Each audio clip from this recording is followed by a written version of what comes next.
All right, how you doing, Mr. DJ? Winging it back into the 60s. The 60s special to me. Very special. The late 60s. Always will be. Although it's been 50 years ago. As a matter of fact, we're going to go back exactly 50 years ago.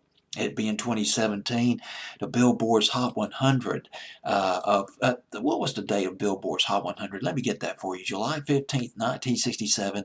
Let me give you the top 5 hits from that week. We are talking the Summer of Love. Don't Sleep in the Subway, Darling by Petula Clark. She was already about 32 years old. She'd been popular in England for years before she had her first hit in America, which was Downtown in late 64, early 65.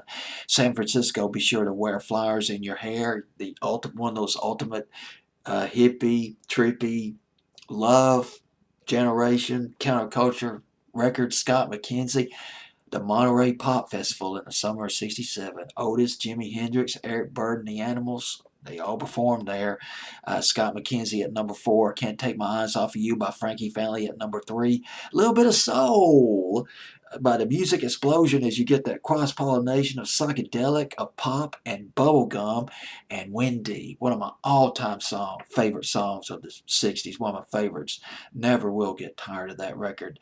At number 1, it was on Billboard's Hot 100 for 14 weeks, produced by Bones Howe.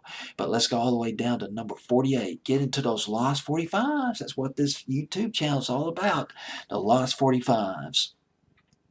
A lot of the songs that did not make top 40.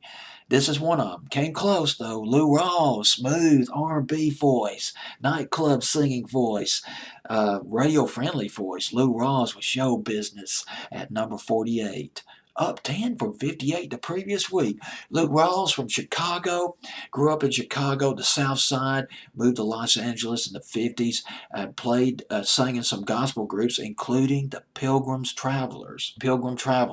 Sam Cooke was in that group. Sam Cooke. Sam Cooke also in the Soul Stirrers as well before he went solo. 1955, Lou Rawls, he joined the Army. He was a paratrooper for 3 years. After he got out of the Army, went right back into gospel singing. Rejoined the Pilgrim's Travelers, and got into a bad car accident. It was a vehicle got into an accident, big time. I think he was on tour, but he was in a car or a vehicle. Well, it was a car or truck. I'm not sure what it was, but he was in this vehicle with Sam Cooke. Had this terrible accident. Lou Rawls was in a coma for several days. Took him months to recover. Sam Cooke was injured. Got pieces of glass in one of his eyes. Ooh, boy, that's scary. Sam Cooke's driver was killed in that accident. But Lou Rawls recovered. Went back to singing, did a Los Angeles nightclub circuit, got a deal with Capitol Records in 1962. His first album was a jazz album. It was a jazz blues album. He was covering records by Billie Holiday and Ma Rainey. The album was called I'd Rather Drink Muddy Water, 1962. But in 1966, he went, well, to get more listeners, he went into an R&B direction. And he was successful. Souling was the name of the album, and Love Is a Hurtin' Thing, his first big R&B hit, went to number 1 R&B, number 14 on the pop charts. Dead End Street did well for him in 1967. And there was Natural Man. Remember Natural Man in 1971? And of course, he teamed up with Kenny Gamble and Leon Huff, and they had that song. He did that song, You'll Never Find Another Love Like Mine, something like that. Disco hit back in 1976.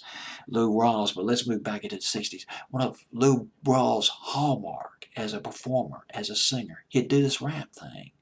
He'd do this spoken part.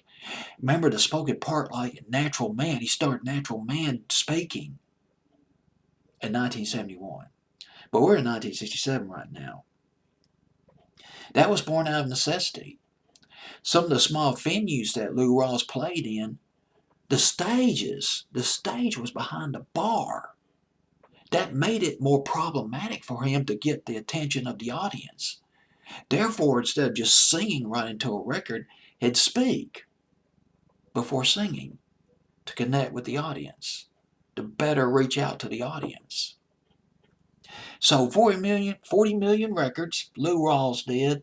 Let's get back to this record on Billboard's Hot 100. It's called Show Business. Indeed. It peaked at 45. That is it. On Billboard's Hot 100 for 7 weeks, but it is classic soul, as done by Rawls back in the summer of 1967.